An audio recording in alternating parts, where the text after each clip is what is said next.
Hey, I have some news. I'm now a homeowner. Yes. I wish I could say that homeowning so far has been blissful and uneventful, but a lot has happened.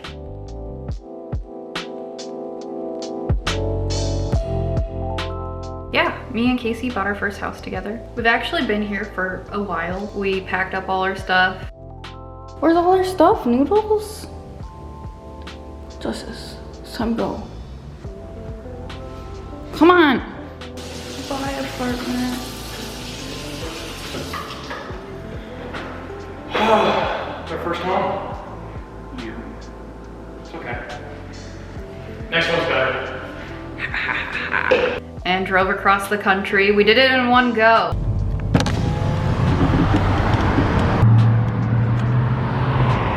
Good riddance, LA! Felt good.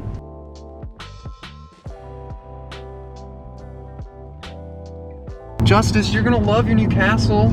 Your kingdom's about to double in size, Queen Bean.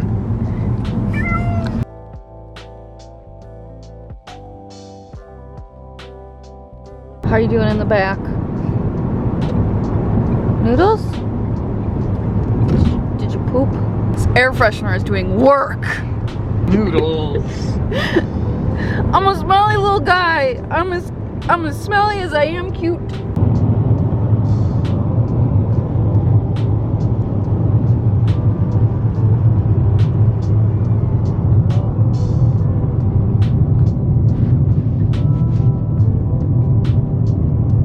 About 26 hours from Los Angeles to Austin, Texas, my favorite city in America. Woo! I mean, I haven't been to all the cities in America, but I feel pretty confident in saying that this is my favorite city in America. Oh, migration. I know. Another Angelino moving to Texas. Yep. I am part of that migration. As much as it pains me to follow any trend Joe Rogan has set, here I am. When I was a kid, I was fanatical about Fear Factor, but every mention of Joe Rogan that I've heard since has been against my will. I actually have a note in my phone titled, "Days since I've had to hear about Joe Rogan," and I have to set it back to 0 now, due to my own fault.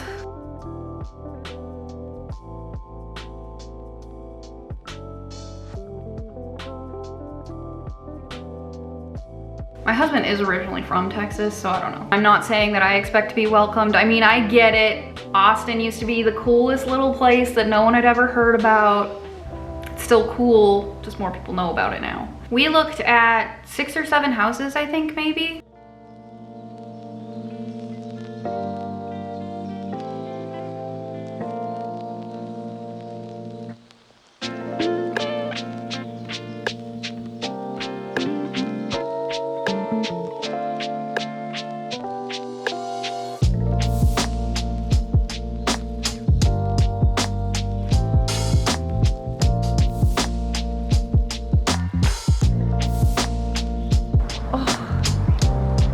This is so cool.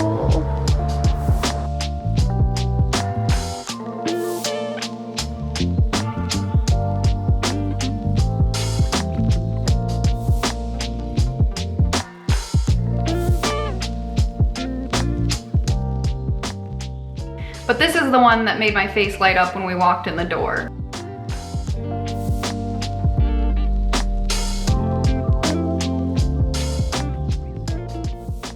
So that's how we made the biggest financial decision either of us has ever made in our lives, just based on the vibes. I mean, there was more thought that was put into it than that, but at the end of the day, it did kind of come down to vibes. And there's no HOA here. I hate the idea of an HOA being over our heads. I don't like being told how to live. Forget being told how to live in my own house. Because if there was any more of those 12-foot skeletons left for sale at Home Depot, I would 100% buy one. I would have it outside my house year-round, decorate it for more than just Halloween. For Easter, it'd be holding a big basket of eggs. St. Patrick's Day, I'd set it up to be chugging a green beer. And for Christmas, I'd knitted a big, ugly Christmas sweater. And I feel like HOA people would not appreciate that. I'm assuming everyone knows what an HOA is, but that might not be the case. So an HOA stands for Homeowners Association.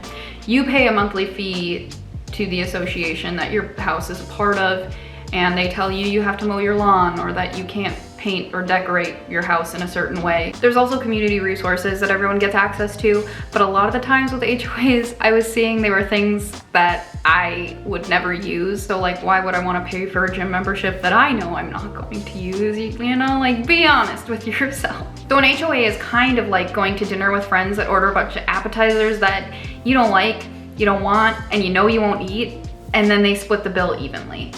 But beyond that, your HOA dinner pals can tell you they don't like your outfit and you have to go home and change. So I was not feeling the houses that we looked at that had HOAs. I am, however, post-COVID, open to dinners with friends that order lots of appetizers because I do want them, but I won't treat myself to them on my own. So I enjoy being forced into that situation. But I'm going to wear whatever I want and I will not go home and change.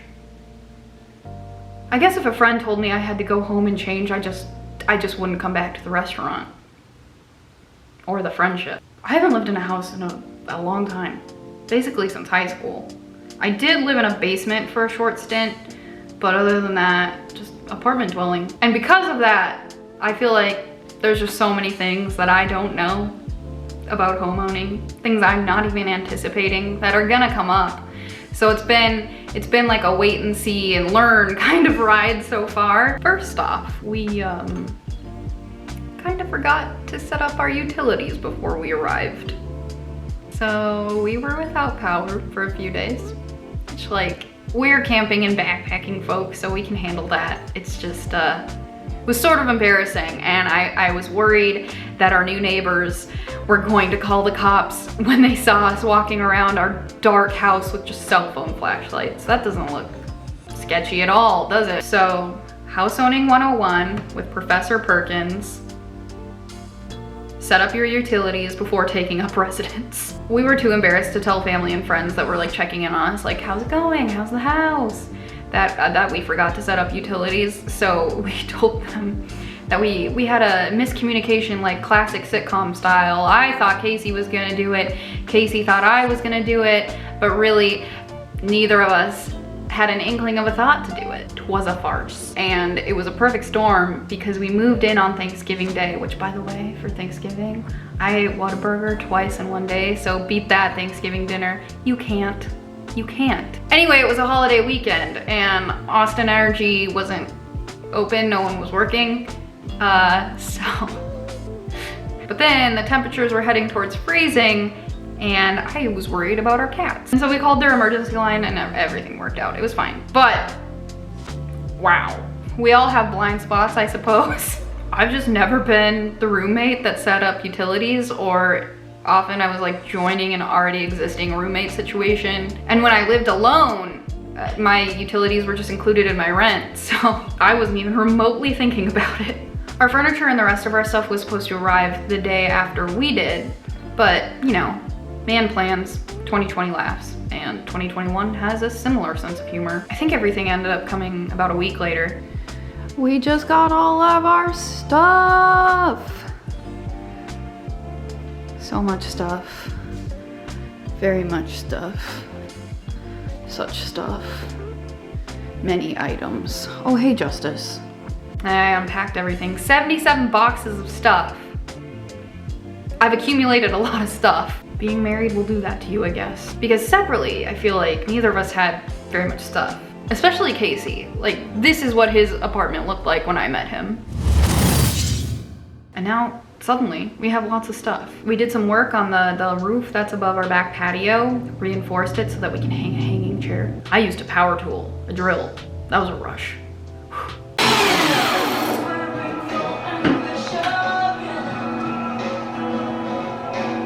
I'm bummed, but because of COVID, we haven't really been able to meet any of our neighbors, and I'm paranoid that they saw our California license plates and are like just thinking we're unfriendly Californians moving into their neighborhood, when it's actually like, no, I just don't want to accidentally kill you. Let's start there and have like a backyard barbecue or a block party later. Casey did meet one of our neighbors though, because he's tall and you can see him over the fence. So our neighbor immediately next to us saw him and was like, hey, finally, I've been waiting to see you. And so they chatted over the fence, and we're gonna chill after this, so.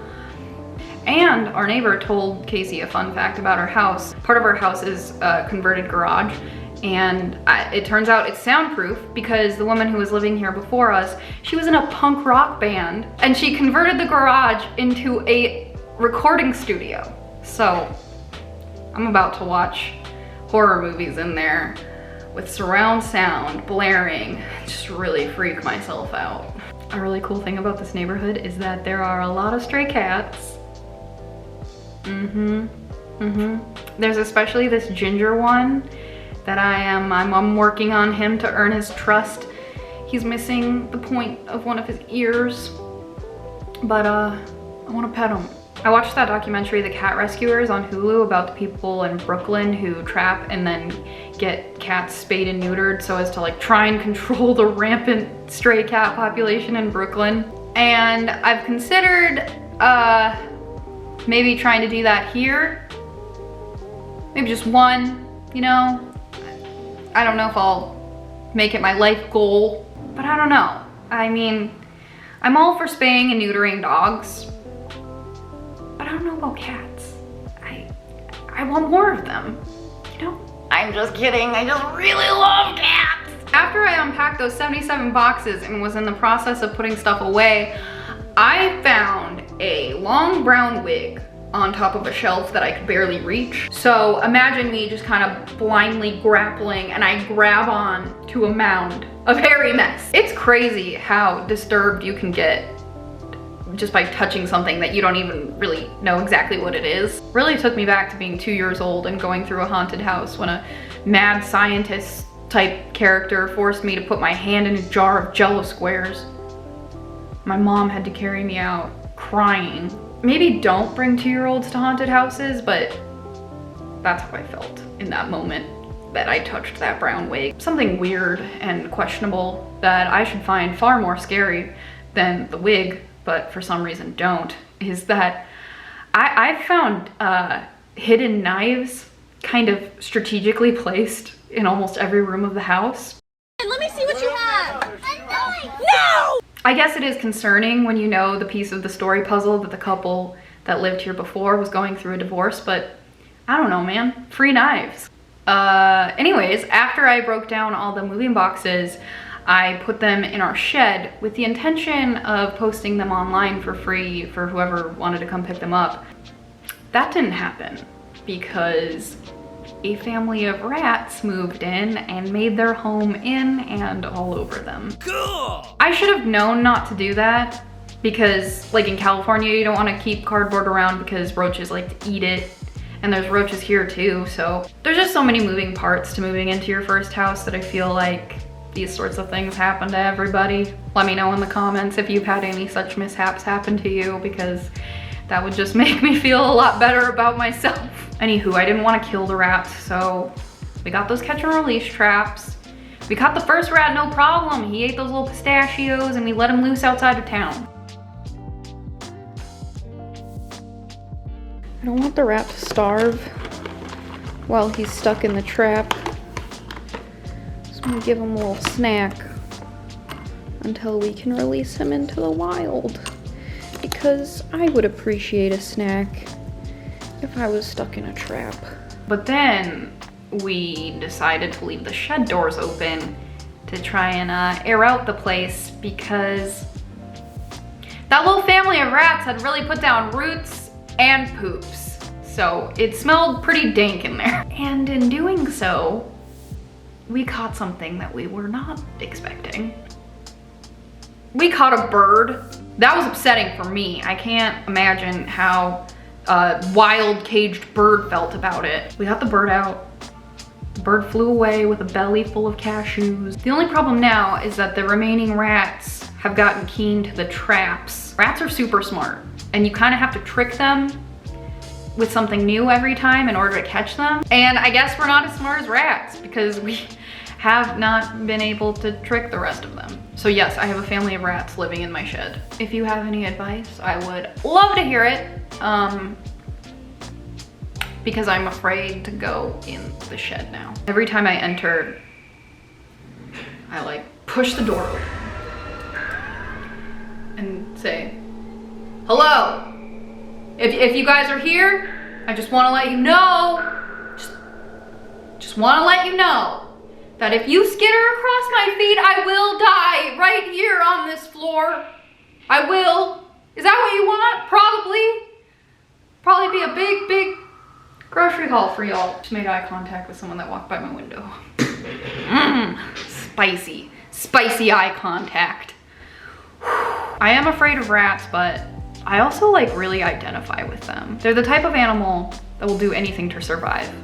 So will I. I have an extreme will to stay alive, just out of spite. Not pride, just stay alive, you know, like I'll eat garbage, but I won't go out of my way to climb a corporate ladder to be successful, if that makes sense.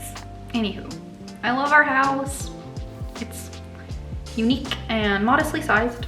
I've always just wanted a cute little house, you know? I don't need a lot. I make myself rich by making my wants few. I think the only reason I'd like to be rich is so that I could have secret rooms in my house, you know? Secret rooms. But other than that, it sounds kind of stressful. Maybe that's why rich people have secret rooms. To hide from their stress. Or to just hide the weird stuff they're into. Why are rich people always into weird stuff? Casey's been getting a lot weirder since moving in here. Good weird. Neutral weird. Kind of like those foreboding progressive commercials. People buy a house and they turn into their parents. We all see it. We all see it. He has blue hair. Okay. Blue. Casey's been transforming into like a dad character. The other day, he sneezed so loud. It was the loudest dad sneeze I think I've ever heard. And promptly after the sneeze, he goes, "Oh, I like that!" Now, I said earlier that owning this house so far has been eventful, and arguably all the things I've mentioned are just happy little hiccups. But then, Winter Storm Uri rolled into town.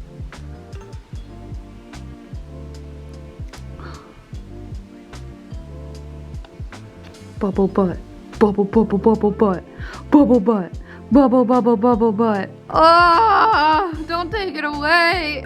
We were immensely fortunate to find out that our house was on the same power circuit as a hospital, so we had power for most of the time, but we were trying to act as if we didn't because, you know, like conserving would help other people get power restored. But we were without water for a few days. I had to fill up our bathtub with snow and ice so that we could flush our toilet. That was weird. Then after a few days, we got water back like at really low pressure and we had to boil it to make it potable for drinking. I did get sick for a day. I think I drank some bad water. Oops. Last time I wore these, we were stuck in a forest fire. Now we're stuck in the winter vortex. You ready? Let's go. Let's do it. Ay, ay, ay. There's like an ice crust on top.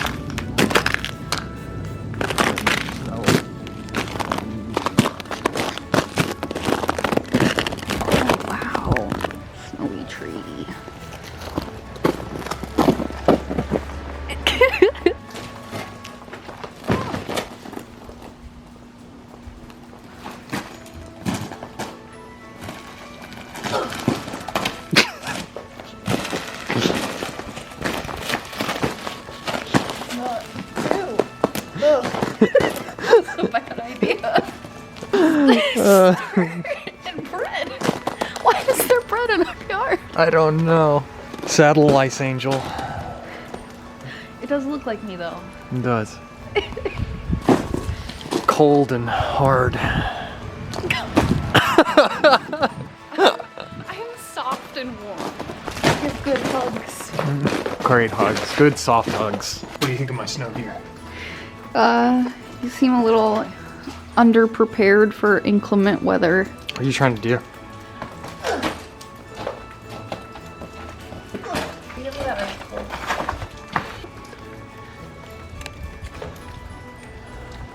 Can I tell you a story? Sure. When I was a kid, I used to eat icicles all the time. Off of my house, off of anyone's house, off of any building. And then this morning, this cold. I'm gonna put this down. This morning I realized that that was a really bad idea. Because you know what's on top of roofs? Shingles? Bird shit. Growing up in Minnesota, this whole thing felt kind of surreal because I remember seeing the weather reports before everything happened and thinking, you know, no biggie. Yeah, I've seen worse. But in Texas, there's no infrastructure to deal with snow, ice, freezing temperatures. So it was a big biggie.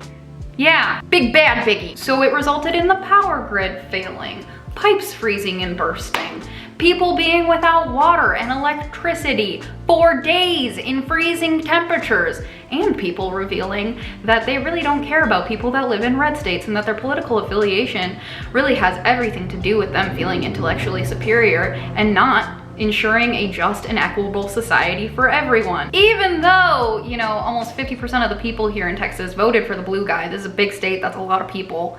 And it's a state that's been practicing mass voter suppression since, you know, like the beginning of time. As my mom would say, you really showed your ass on that one, didn't you? My mom would say that. So thanks for that, if that was you. You really boosted my hopes in humanity amid a humanitarian crisis. But wow, I love that for you. It must be fun thinking that politics is just some dualistic game that we're playing and not about actual people's lives and how well they get to live them, or if they do at all. Sorry, I can get really fiery. That just, oh man, really like hurt my feelings. I haven't even lived here that long and I already want to fight people over it. In California, I always had like an earthquake emergency kit ready to go. Here, I didn't know I needed to be prepared for any sort of natural disaster. I will be more prepared next time. At one point during the whole thing, I got really concerned about all the stray cats in my neighborhood, which I realize sounds very trivial when people were literally freezing to death. But I can be concerned about both things, and I'm just telling you this because I wanted this video to have some semblance of a happy ending, because guess what? This morning I saw a stray cat for the first time, which our doorbell caught on camera. Let me show you. Let me show you the cuteness. Let me show you the cuteness. Look, there she is. Yes. Woo. Okay, bye.